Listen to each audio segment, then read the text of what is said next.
আপনারা জানেন যে আমাদের বন্ধুপ্রতিম দেশ চায়না আমাদের ফার্স্ট মেডিকেল টিম মানবিক দৃষ্টিকোণ থেকে আমাদের যে সদ্য বৈষম্যবিরোধী আন্দোলনে যে আহত ছাত্র এবং অন্যান্য পেশার যারা ইনজুর্ড পেশেন্টরা আছেন ওনারা আমাদেরকে তাদের সহমর্মিতার হাত বাড়িয়ে দিয়েছেন। এই মুহূর্তে আমাদের এই হাসপাতালে জাতীয় চক্ষুবিজ্ঞান ইনস্টিটিউটে 42 জনের মতো রোগী ভর্তি আছেন। এদের মধ্যে থেকে আমরা যাদেরকে আমাদের যে বিশেষজ্ঞ টিম রয়েছেন তারা একটা সিলেকশন করেছেন। প্রথম ধাপে আমরা 20 জনের মতো সিলেকশন করা হয়। আরও আমরা 6 জনকে স্ট্যান্ড বাই রাখছি। আমরা এই 26 জনকে ইনশাল্লাহ দেখাতে পারবো এবং আমাদের সর্বোচ্চ চেষ্টা থাকবে। ওনাদের সাথে আমাদের সকালে কথা হয়েছে যে 42 জন রোগী আমাদের এখানে ভর্তি আছেন, সবাইকে ওনারা হয়তো দেখার জন্য সময় দিবেন।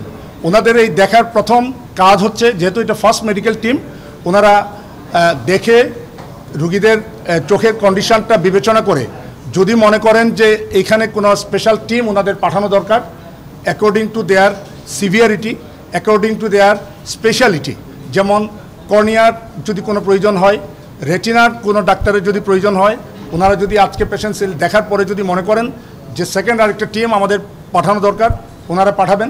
এবং আমাদের চিঠি যেটা আমাদের কাছে এসেছে এটার মাধ্যমে আমরা জানতে পেরেছি ওনারা যদি কোনো রুগীদেরকে নির্বাচন করেন চায়নাতে নিয়ে যাওয়ার জন্য, সেই সুযোগ হয়তো ওনারা তৈরি করবেন।